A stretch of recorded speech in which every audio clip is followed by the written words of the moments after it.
Hi, it's Phil Lindsay here with Peep Magazine, and we're here at the Rainbow Meadows Arena with, well, promoter of the moment, Mr. Phil Jeffries. Obviously got a night on tonight, but you've had a canny couple of weeks over the last couple of weeks as well, haven't you? So you've changed your shirt as well, by the way. Brand new one just for you, Phil. I've had a good couple of weeks with footy in RITSON. It's been fantastic for me, it's all hard work and that's all paying off now. I'm just absolutely buzzing. I'm buzzing for them both. RITSON's just taking the boxing by storm at the minute, and footy. What a win for footy! I thought footy was ready to fight his father in the car park after that display as well, because he's Raj. But that was a little bit special for me for footy, because we've been through a lot. And he did, in my personal opinion, he beat Josh Leather on that show. He beat Josh Leather on that show, and he didn't get it. And footy come in the changing rooms after. He said, "Phil, I'm retiring." I said, "Retiring? You retire when I tell you to retire," And I knew in my heart that the phone would ring, especially after that display on the TV, because it's very exciting fight of footy. And sure enough, it rang. And the deal I'd done, not make people know, I'd done a rematch clause with them. McGuigan said, you had to do a rematch clause, So obviously I wanted to fight for footy. I got a canny little pay day for him. I got a bit more money on the rematch clause, and obviously after the fight, I'm glad the kid's all right, but after the fight, I said that rematch clause will not be coming into it. And ever since I've been offered 3 fights this week for footy, But I messaged Eddie Hearn, and Eddie Hearn's coming up in June if all goes to well, and he said straight away he'd put footy on, And footy would love to box on a big arena up here. He's a massive ticket seller anywhere, and. Well, he's been a leading light of the North East boxing for quite some time now. We've been through a lot. Me and Binsey have been through a lot. We've won the prize fighter. He's been English champion. Look, he spunked his English title. We'll tell you, he's selling never trained right for it. He had issues with his weight. He was 45 minutes when he weighed in, and he didn't take it seriously, But now the real foot's there now, and I just love the kid, mate. But he'd fight. If I phone footy up and say fight anybody, he'd fight anybody. He's just a fighting man, Take Joshua on, he would. I'd take Joshua on, and everybody else with his entourage. He'll fight Phil. He'll not fight you. He'll not fucking fight you when he sees that shirt. I tell you now.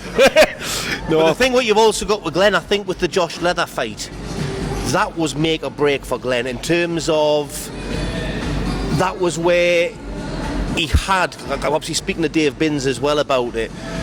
Dave had a very, very hard word with him in that he said he wanted him to do it because obviously after the Riddy fight, he wanted him to do it right, and Glenn got it right in that camp, and you've seen the result in terms of his performance. Fallon's a good judge, and everybody was sport now, even officials, all said footy won that fight, and I believe he won that fight, and he was concussed. He fucking had to carry him to the changing rooms, Footy could have went another 12 rounds, and he didn't get it. Even if he got a draw, I would have said he was done by. Yeah. But I definitely thought he won that fight. I won that fight. And say footy when he come in, what more do I have to do? He says, "I'm retiring." I said, "You're frigging not retiring. You retire when I see it." And but now this is a better title as well anyway, because that was just a Mickey Mouse world to sell a Frank alphabet title. But he's got a better title now, and he's really and he only I think we took this fight in 7 weeks' notice, 6 weeks' notice. Now can you imagine footy on a proper camp 12 weeks? And he's got a good engine on him. He's a battler, and he's an exciting fighter, So I was chuffed to bits for footy, and he's all them from Marley Potts, because all them is just rats, they're governed that, but. No, I was chuffed to bits, and Glenn wanted for his granddad as well, because his granddad's a proper boxing man, his granddad. So I'm really pleased for footy, and just hope he makes a few quid out of it, Because so he's had fight of the night on BT. He's had fight of the night on Channel 5. He's had. So now he'd be looking for fight of the night on Sky, on the next show in June. Or fight of the night outside the Ballion Club. He is. I'm chuffed for footy, because obviously my name's had some shit through the years with being me twisting about his ticket sales and stuff, but he's done it hardware. So all these North East bottles here that are sick of selling tickets, go and have a word with footy. He's done it for 20 odd fights before he start getting a few quid, and that appears off these little small arts shows. Now if a promoter come to me and said to me, "Phil, right, we want Glenn Foot," but we want to manage him. I'd release him in a crack, even though I've had him from day one, because footy's going to get a few quid out. Yeah. He's got the kids to feed, and I would release him in day one, you know. But I just hope he does get some big fights, because I think that's a real grand foot you see now, you know, a real grand foot. Well, he's had 2 genuine camps as opposed to cutting corners. You know, there's no excuses for losing the. His name is cutting corner footy, I tell you now. But the Akeem Brown loss, you know, he lost. He didn't put the right camp in. Brown fought very well on the afternoon. Excuse me, there's Pinky Blinders. Look, Pinky Blinders. Mate, I'm just getting in the view about your Pinky Blinders. Pinky Blinders, Mick Martin. Anyway, no, Brown, he didn't train for Brown, he tell you yourself. Me and Binzi were down there on me and Wood waiting for him to do the weight. He didn't train himself. And he had some good wins on the road, so I think he probably he expected to win. He fights on the roads, he fights on the road. Glenn, he's got to tell you, he's a road warrior, he's like Mad Max, isn't he? He's fucking round the bend on his way, Philly, he is round the bend. He fight anybody, you know. Fight anybody, but that's so obviously Glenn winning last weekend, fight of the night, but also followed on from the previous week, another one of your guys. Oh, Lewis is just coming on bounce, and Eddie Ernest, guy love him, you know. It's just well, if you go onto the boxing community and social media, everybody is loving Lewis Ritson. I was buzzing carrying that belt in as well, you know, and I'm carrying it next time until he blows us out. So start the ring entrance, there's you holding the belt above your head. Oh, me lads, you should have seen us gone. I had the applause in for that, like that Ritson. No, you know what it is? It's his father as well. I've known his father for years. His father, honestly, since he finished with Billy Nelson, he's come on absolutely loads with his father.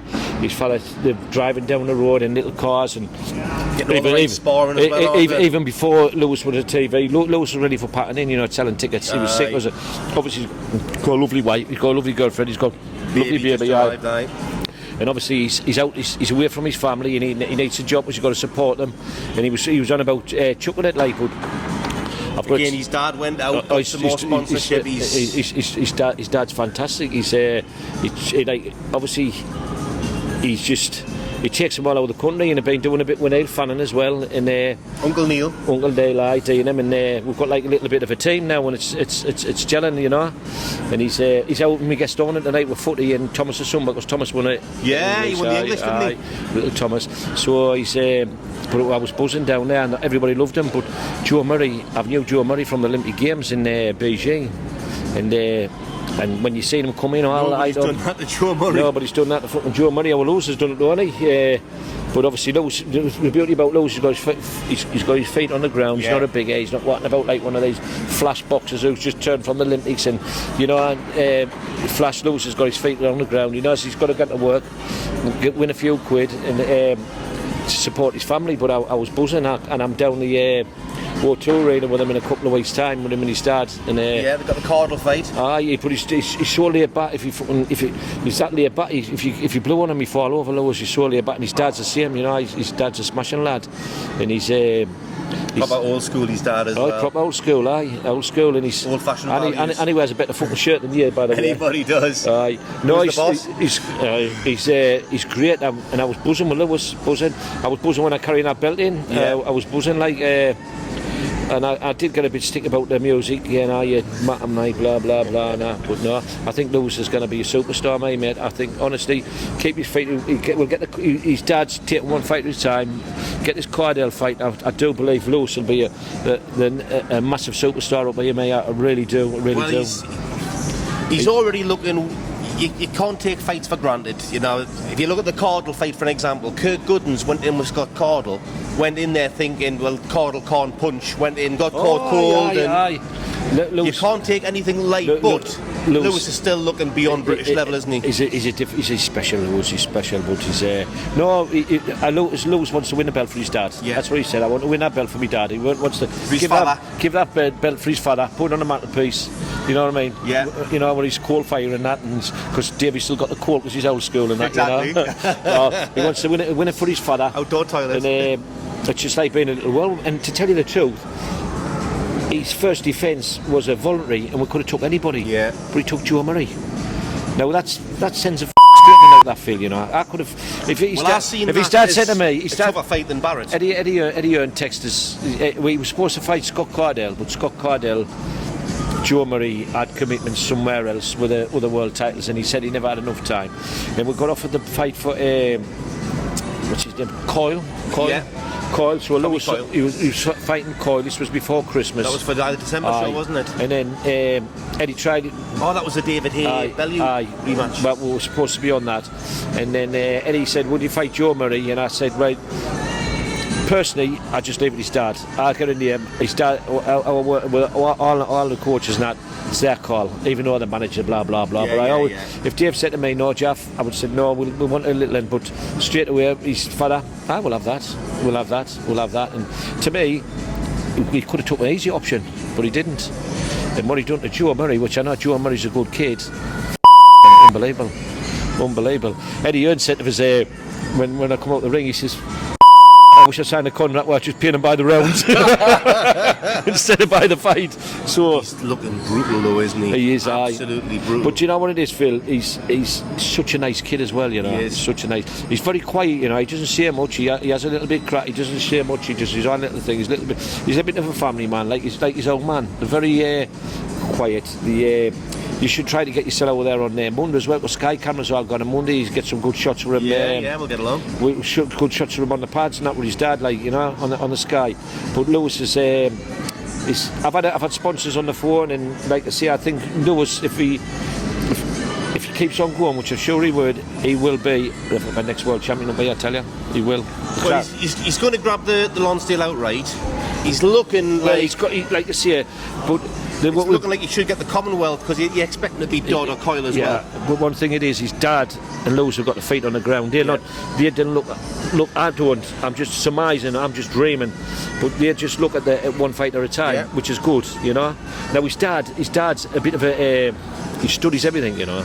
So if I phone his dad, I said, such and such. I've studied him. I know him. His dad's proper 1,000,000%. Oh, it's just 100% focus on Lewis. Yeah. Lewis is great. His dad. He is. He's great. They drive everywhere them two together, and like I didn't even question him. I just said to that's all I said to his dad. If he gets sponsors, tell him to ring me, because I'll get a better deal than you. You know what I mean? Because I might even be able to get a sponsor to get you in anyway. Or Lewis might get you one anyway. No, and I'll just leave it to Lewis and his dad. I don't get involved. He just sorts all the training out. He sorts out everything out. If any tickets or any dates that come through me, blah blah blah. Just a manager really, innit? But his dad's done a fantastic job with him. Like, and Neil's been helping out as well, you know. So Lewis say we're going on with Cardell, but like I cannot wait, mate. Like down there. Well, you've also obviously got the Tommy Ward connection as well, obviously fighting here tonight. Well, Tommy's a cracking little boxer, but he's waiting for a date off one, and he hasn't getting a date off one, so we've had I haven't. Dave, his manager's paid for an opponent for him to just get him warmed up. He fights Chazza, but he's fighting a big lad tonight, isn't he? Going 2 weights up. I don't know, but he just hasn't got a date, Phil, you know. So I don't know. It must be frustrating for Tommy when he sees Lewis getting dates off Eddie, you know, getting dates, you know, and on Sky, because Tommy is a really very good boxer, but he's young. He's got plenty of time. There's no hurry with Tommy Ward. That's one of the keys. But like you say, if he sees Lewis getting fights and Glenn fighting on telly regularly, then you're going to want a bit of that, aren't you? This might be for you, Phil. Anyway, let's have a look. Sex pest. Davey Ritson. Aye, Dave, mate. Speak of the devil. I'm all right, mate. Are you coming? Get along for 7 o'clock. I'm just getting in. I'm busy getting an interview while I'm on the phone to you talking about you, Lewis. What time you come, Davey? I've got your table at 10, mate. I'll fetch you want, son. See you later, mate. That's timing for you. No, he's very clever, Dave, because he's psyche. He knew he was getting an interview, so he phoned us. No, Tommy's a good lad, but like I say, it's just waiting for dates. With Dave Garside's managers, Tommy, I look after him when they, but a couple of lads just waiting for dates. So now, how many years have you been doing this now? Because I remember when I first interviewed you for Box Rec. 2008 or 9 was it? When after the Olympics I did Yeah. the license out. No, I'd done a bit before then. I'd done a little bit with a lad called Carl Graves, because he wouldn't give me promoter's license. Because there was that many of them. Tommy Conroy, they all opposed me getting a promoter's license, because it was like a little, even Neil all opposed us, but I got it because they didn't say I would get any boxes, but I've had a few boxes through my hands. So you know, how long have I been doing it? Good 9 years, I think. 10 years. And I think when I first interviewed you, I came to the Olympian gym. Oh, I know, and the back room, I remember. Still Same shirt then. Yeah. Different socks and underpants though. But one of the key things that we were talking about then was the fact that, you know, you've got your businesses outside of the boxing. You're not in here to make money from the boxers. Obviously small hall shows, you don't do that anyway. But it was always talking about further down the line when the lads when you get champions and things, and now you're finally starting to get that. If I get a world champion, I'll pack the promoting in. I'll pack the promoting in, and if I can help somebody, like say Tommy, help somebody to get up there, I'll pack it in. But I think what do you mean you're going to pack it in? I mean, pack the promoting in. You've got all the other guys coming through. Well, I might Steve Riff will look after them. No, I've got a little boost tonight. I've got 3 making a debut tonight, get a little boost, and I honestly feel I get a amount of emails of unlicensed boxers and that want to come with us to promotion, but the lads want to box, but I'm getting to the stage now. I just want lads who want to push through and get through. You know, I think these Hills have got this Joe Hills has got a topper.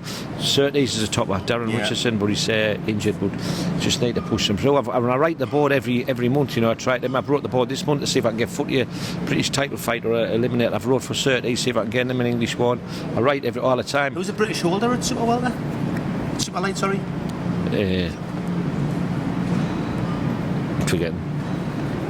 I don't know. I don't even know what you call judge. So tonight, what we got tonight, Phil? You got Tommy fighting. We're not going to fucking show if there's anybody turns up. Nobody turned up for me, sure. That's how good of a promoter I am. Look, that's anybody. Yeah.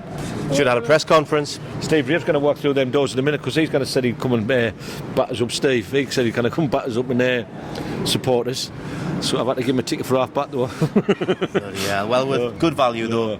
We've got a good fresh card on tonight though. I've got little James Conley now, which I'm looking forward to. His dad's a very good friend of mine for years.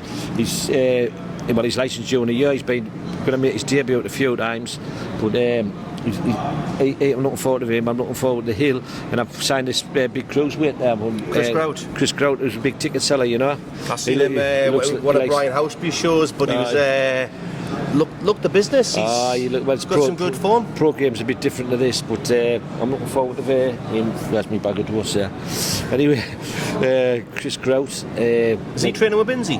He is, He is. Binsey's getting a few at the minute, you know. He's getting a few. And my other lads, success breeds success, isn't it? Peter Cope and that's went with IMRAN now, because Neil's just looking after Tommy now, so they went with IMRAN. Imrad's part of Lewis's team. Come on, son. Imrad's the bandage man. Does Lewis's bad, and we're just talking about how good Lewis was. Yeah, get a word with Imran and let him sit now. So he's posher than me. Oh, I'm certainly not posh. We're all about Lewis now. Just what about Lewis down there, Imran?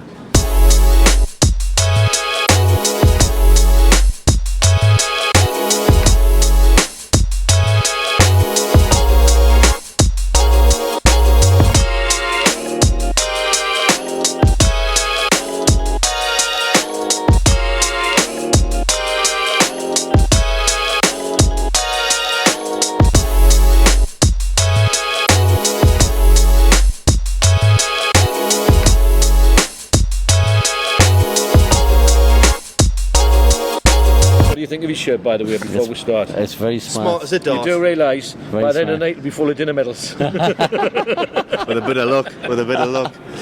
So you've been doing a bit corner work over the last couple of weeks? Yes, quite a bit. Been very lucky and honoured to be involved with Lewis Ritson. Obviously, I'm here in with Joe tonight in a different capacity, but it's fantastic. It's great. It's good for me to be in such good company as Neil Fanning and David Ritson, and just learning the ropes from the best. But you've also, obviously, when Dave was crossing over from the amateurs, getting his pro licence, you obviously you stepped in there when Lewis first moved down from Scotland as well, didn't you? So that I mean, it's the secret of his success, isn't it? It's that work you spent with him. Yeah, you know what it is. I'll be honest with you. It's when I first started coaching as an amateur, and I went for my ABA licence. David Ritson was always there for me. He was always there. He helped me through my coaching badge, and he helped me learn the ropes in the amateur game. And it's just lovely to be still involved with the team, and it's really enjoying it. It's great. It's such an exciting time with Northeast boxing. On the local scene. Northeast boxing is absolutely thriving, and you could see it a year ago, 18 months ago. I think the majority of the people in the sport predicted that this would happen. I still think footy beat you, lad. But that's gone now. It's gone. It's gone. We got a little bit better about that. It's all gone now. Yes, yeah. But it was, that's. I think that's what the public want is, wherever possible, they want the big fights with local rivalries, and Josh and Glenn gave it everything there.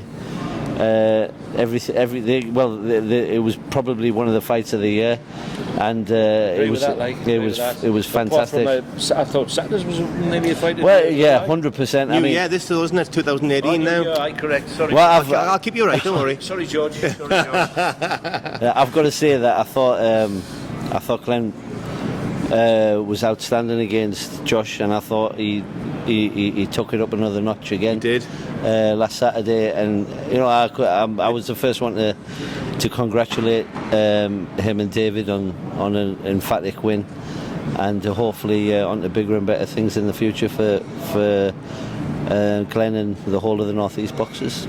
So you've got Joe Mafosa here tonight. Yep, Smoking Joe. His fourth fight, is that right? Fourth pro fight. I can't wait for this because this kid is super talented. There's obviously he's a Frank Warren boxer. Sorry, mate, and got beat Newcastle. Oh, that's terrible. That's it. You're not going to get much else from him tonight. He's gutted. He's boxing on he boxes for Frank Warren.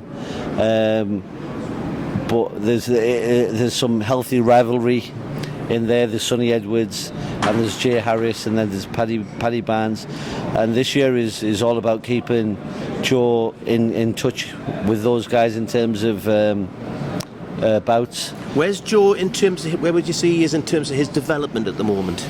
You'll see tonight. You'll see it tonight. You'll see just how good he is. We were given the opportunity to box on here, and there's nothing like boxing in front of your home crowd. Yeah. And people will see exactly what this kid's all about. He's absolutely top draw. Because he was the last time out, it was at the arena, wasn't it? Yes, Newcastle. And I thought he showed flashes there. Yeah. But it was like I could see what he was capable of, but he wasn't doing it as consistently as probably you would like him to do. But it's the fight game. Joe's a flyweight, and he was boxing a kid who'd won an area title at bantamweight, I think. Yeah. So he was 2 weights above him. But you'll see tonight exactly what he's about and how good he is, and that's why we're well with camp then. Oh yeah, brilliant, and that's what we want. That's what we want is for him to get out as often as possible, so we can show that consistency and get that consistency. So and then set up bigger fights next year. Great stuff. Well, IMRAN NAEEM, I'll let you get Always your coffee before it gets cold there. Thank you very much. Hi, Phil Lindsay here with Peep Magazine, and we're here at the Rainton Meadows Arena ahead of Phil Jeffries' first show of 2018, the Rainton Meadows Rumble. Title made up at the last moment. We've got Tommy Ward headlining, and it's on the back of Phil Jeffries having the Commonwealth champion, the British champion with Lewis Ritson defending his title, and Glenn Foot winning the Commonwealth last weekend. This is the next gen coming through, some prospects coming through. We've got some really good ones on the bill here, so we're hoping for a good night of boxing. See you soon. Big plan.